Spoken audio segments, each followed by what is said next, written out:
তারপর আমরা কি জানতে পারলাম যে তৃণমূল আস্তে আস্তে ভেজাল শিক্ষক সেখানে ঢোকাচ্ছে, অর্থাৎ যারা পড়াশোনায় লবডঙ্কা তারা তৃণমূলের নেতাদের ঘুষ দিলে যারা যোগ্য, যারা আপনার আমার বাড়ির ছেলে মেয়ে, তাদেরও সর্বনাশ করে দিলেন। চাকরি বিক্রি করতে গেলেন, শিক্ষামন্ত্রী জেলে গেল, আবার জেল থেকে অসুখ বিসুখ দেখিয়ে বাড়ি মোটা ছোটা চেহারা, তিনি বেরোবার পর তিনি এসে বলছেন, লজ্জাও লাগে না, বলছেন যে আমার তো একটা হাঁটুর বয়সী গার্লফ্রেন্ড আছে, বাকি তৃণমূল নেতাদের তো 3টে করে বউ আছে। এটা বাংলার সংস্কার আর সংস্কৃতি?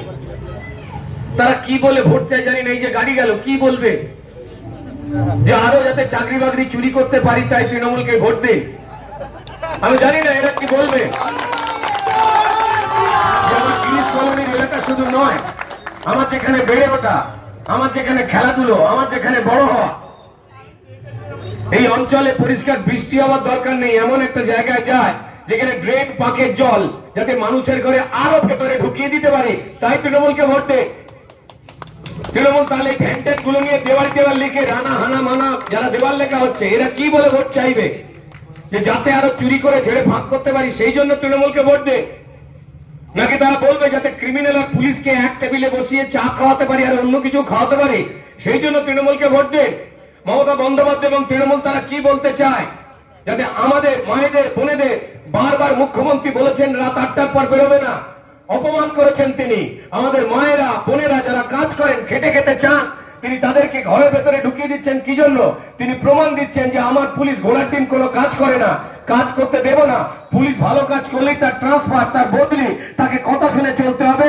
লম্পট তৃণমূল নেতাদের, দাঙ্গাবাজ হুমকিবাজ তৃণমূল নেতাদের, নাহলে তাদের ট্রান্সফার হয়ে যাবে।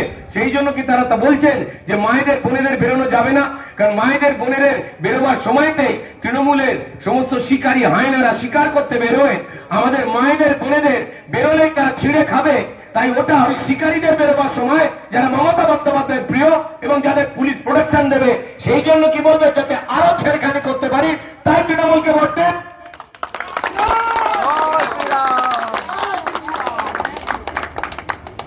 আপনাদের সময়টা পাল্টাবার নির্দিষ্ট একটা লগ্ন চলছে। কি বলবেন তারা যে এতগুলো পরিযায়ী শ্রমিক বানিয়েছি, 6000-এর উপর কারখানা, 6000-এর উপর অফিস, যেখানে আমাদের বাড়ির ছেলে মেয়ে লোকজনেরা চাকরি করত, সেই কারখানাগুলো এইখান থেকে তৃণমূলের তোলাবাজির জন্য অন্য রাজ্যে চলে গেছে। একটা শব্দ, একটা কথা বানিয়ে বলছি না।